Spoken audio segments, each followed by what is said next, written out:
Hello, everybody, and welcome back to Thomas' Sports Corner. Today, I will give you my full breakdown on the NBA draft and kind of rate what picks I think were good, and I'm going to also give you, which picks I think were bad. So, starting off, I'm just going to give my top 5 players from the draft. It has changed again. Number 1, AJ Demanstia. Number 2, I'm actually going to go Cameron Boozer. Caleb Wilson at 3. Yaxel Lenborg at 4. And then finally, Nate Ahman at 5. You definitely noticed that I did not put Darren Peterson in there. I will get to it once I get to number 2 overall pick. The number 1 overall pick, the Wizards picked AJ Demanstia. I think that is the perfect player for them. He is easily the best player in this draft by far. Next, number 2 overall pick, the Jazz picked Darren Peterson. I mean, right now, here's my take on Darren Peterson. I think that he's going to be the next Zion Williamson. I think he will have a really good rookie season. Then he's just going to keep battling injuries, which will make him a worse player over time.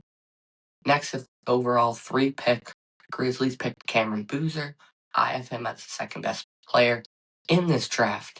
I think that he has one of the lowest floors, so I think he will be an immediate impact to that Grizzlies team. Next, it's Caleb Wilson.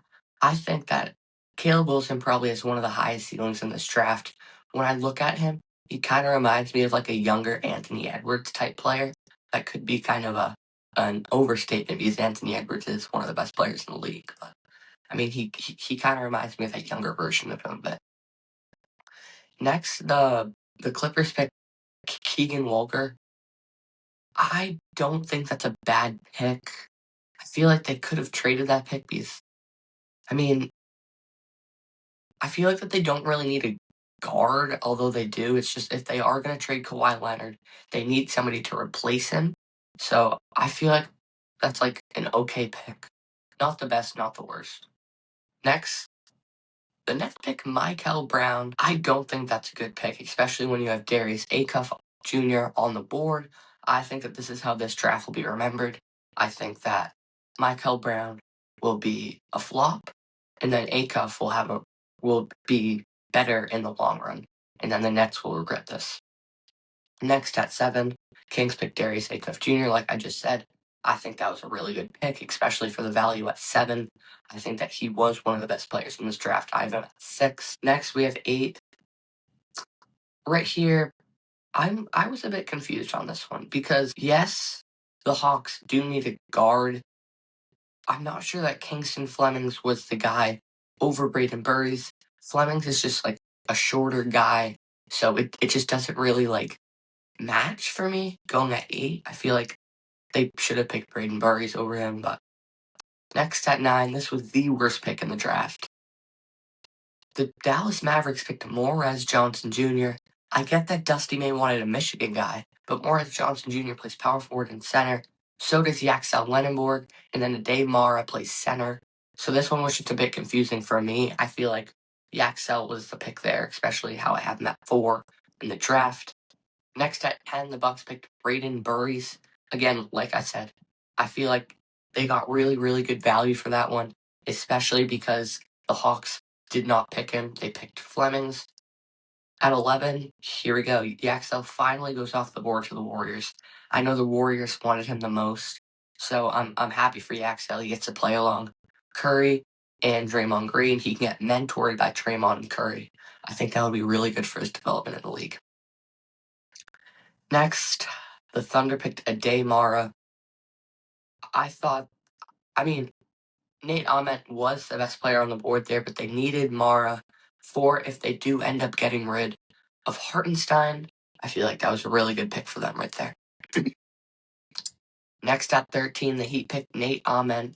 This was a great pick, but the thing is about this pick, this wasn't actually the Heat's pick, it was the Bucks pick, because in the draft, because in the trade, they did get that pick. It's just that he got to pick, but it's actually the Bucks. It's a bit confusing if you don't really pay attention to basketball. Next at 14, Hans Steinbach goes off the board. I think that's good. I think that the Hornets are pretty set with guards. I think they really did need a forward, especially because the starting power forward is Miles Bridges. I mean, he's not terrible. I mean, it's just you need somebody for depth there. Next, Dalen Swain goes off the board. I thought he went off a bit early, but I mean, it's the Bulls. The Bulls already got Caleb Wilson, right?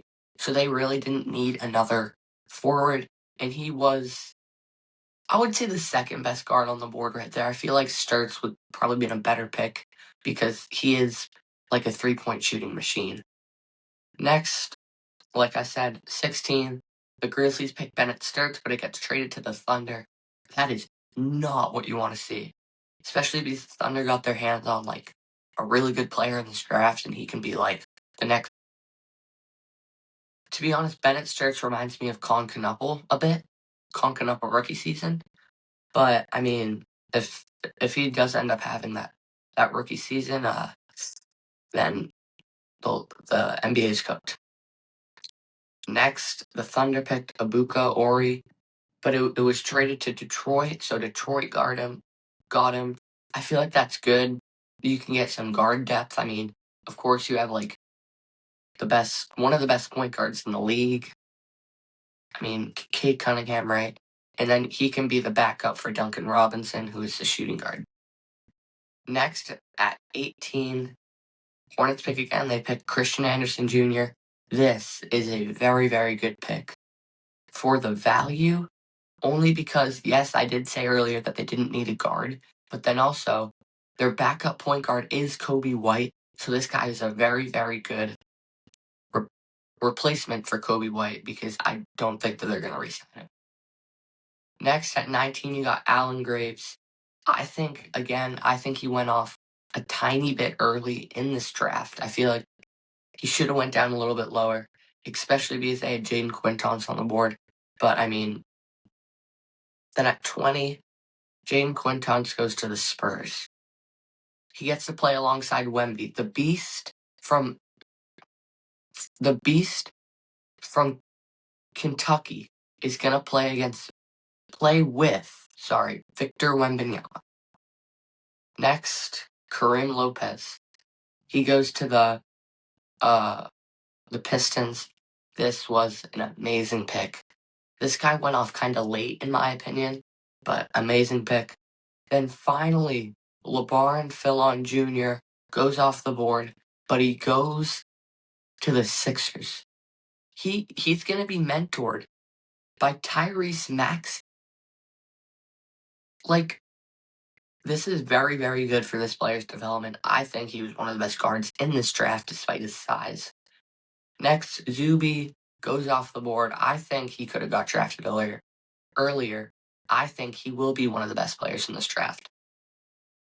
Next, the Knicks picked Cameron Carr.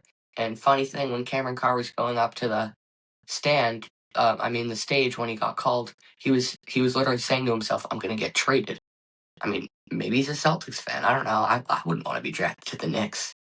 Next, the Lakers picked Sergio De La Rey. He's a forward from Spain. I mean, like I've heard good things. I saw good highlights. I mean, then 26, the Nuggets picked Terrace Reed Jr. This guy, he's a center from UConn, right? He can get Jokic. He can get mentored by Jokic. Like that is what you want to see out of the draft. A young player goes to a good team who can be a backup for a really, really good veteran. Next, this is the best steal of the draft. The Celtics got Chris Senak Jr. I am so confused how we fell down this far. Next, the Timberwolves picked Joshua Jefferson. I mean, if they do end up trading, since they did trade Randall, this guy could be a really good replacement. Next, Alex Caravan goes off the board.